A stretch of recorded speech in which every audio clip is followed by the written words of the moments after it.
It started subtly, a way to unwind after a long day.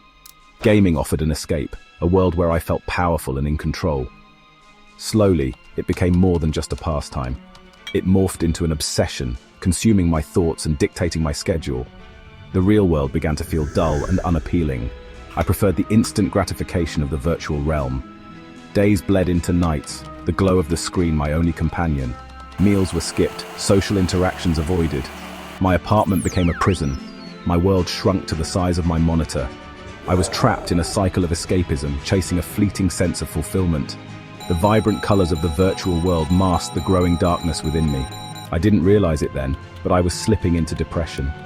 The joy I once found in simple pleasures had vanished. Everything felt flat and meaningless. I was lost, adrift in a sea of pixels, searching for a way back to shore. Depression, in its simplest terms, is a persistent state of low mood and loss of interest in activities that once brought pleasure. It's more than just feeling sad or down. It's a pervasive feeling of hopelessness and despair that can impact every aspect of life. It can manifest in various ways, from changes in sleep and appetite to difficulty concentrating and making decisions. It's a serious mental health condition that requires professional help. Anhedonia, often a symptom of depression, is the inability to experience pleasure. It's like the world has lost its color, leaving everything feeling dull and uninteresting. Things that once brought joy, like hobbies, social interactions, and even food, no longer evoke any positive feelings. It's a deeply distressing experience that can make life feel empty and meaningless. Together, depression and anhedonia create a formidable barrier to happiness and well-being. They can drain the life out of a person, leaving them feeling isolated, hopeless, and disconnected from the world around them.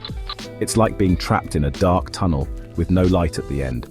Seeking professional help is crucial for managing these conditions and regaining a sense of joy and purpose in life. The combined weight of depression and anhedonia pressed down on me, suffocating my spirit and stealing my motivation.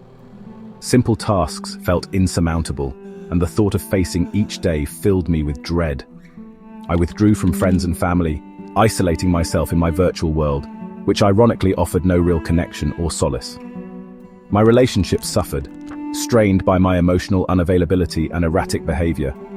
My academic performance plummeted. Once a dedicated student, I struggled to focus on my studies, my mind clouded by a constant fog of negativity. My grades slipped, and I eventually dropped out of college, adding to my growing sense of failure and worthlessness. The future seemed bleak, devoid of any hope or possibility. My physical health deteriorated further. I neglected basic hygiene, my apartment became a mess, and I rarely left the house. The lack of sunlight and fresh air exacerbated my low mood, creating a vicious cycle of decline. The shame and guilt were overwhelming. Section 4. Reclaiming joy. The journey begins. My journey to recovery began with a single, tentative step, acknowledging that I needed help. This was perhaps the hardest part, admitting to myself that I couldn't overcome this alone. I reached out to a therapist, and with their guidance, I began to unravel the tangled web of depression and anhedonia. It was the beginning of a long and arduous process, but it was a start. Reconnecting with my passions was crucial. I dusted off my old laptop and started writing again, tentatively at first, then with increasing confidence. The words flowed, and with them, a flicker of the joy I thought I had lost forever. Section 5. The building blocks of recovery, sleep, mindfulness, and nutrition. Sleep, often the first casualty of mental health struggles, became a priority. I established a regular sleep schedule, ensuring I went to bed and woke up at the same time each day, even on weekends. I created a relaxing bedtime routine, including a warm bath, reading, and meditation, to signal to my body that it was time to rest. The quality of my sleep improved dramatically, and with it, my mood and energy levels. Mindfulness played a crucial role in breaking the cycle of pleasure-seeking behavior that had fueled my gaming addiction. I started practicing meditation regularly, focusing on my breath and observing my thoughts and feelings without judgment. This practice helped me to become more aware of my cravings and urges, and to develop healthier coping mechanisms for dealing with them. Nutrition became another focus. I ditched the processed foods and sugary drinks that had become my staples and embraced a whole foods diet rich in fruits, vegetables, and lean protein.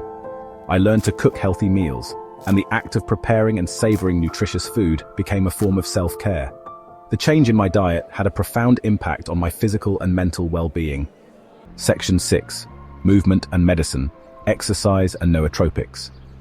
Exercise, initially a daunting prospect, became a source of strength and resilience.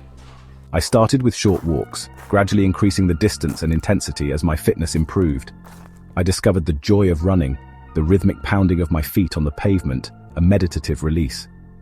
The endorphins released during exercise acted as a natural mood booster, and the physical exertion helped to alleviate my anxiety and improve my sleep. I also explored the use of nootropics, specifically cordyceps, a medicinal mushroom known for its energy-boosting and cognitive-enhancing properties. I started taking cordyceps supplements daily and noticed a significant improvement in my focus, concentration, and overall cognitive function. It helped to clear the mental fog that had plagued me for so long, allowing me to think more clearly and creatively. The combination of exercise and nootropics proved to be a powerful tool in my recovery. The physical and mental benefits were synergistic, creating a positive feedback loop that propelled me forward. I felt stronger, more focused, and more capable of facing the challenges that lay ahead. Section 7. A beacon of hope, persistence, and self-care. Recovery from depression and anhedonia is not a linear process. There were setbacks and challenges along the way, days when the darkness threatened to engulf me once more. But I learned to be patient with myself, to celebrate small victories, and to never give up hope. Persistence is key. It's a marathon, not a sprint. Self-care became my mantra. I prioritized activities that nourished my mind, body, and soul, from reading and writing to spending time in nature and connecting with loved ones. I learned to listen to my body, to recognize my limits, and to prioritize my well-being above all else. It was a journey of self-discovery, learning to love and care for myself again. My story is a testament to the power of resilience, the human capacity to heal and grow even in the face of adversity. Recovery is possible,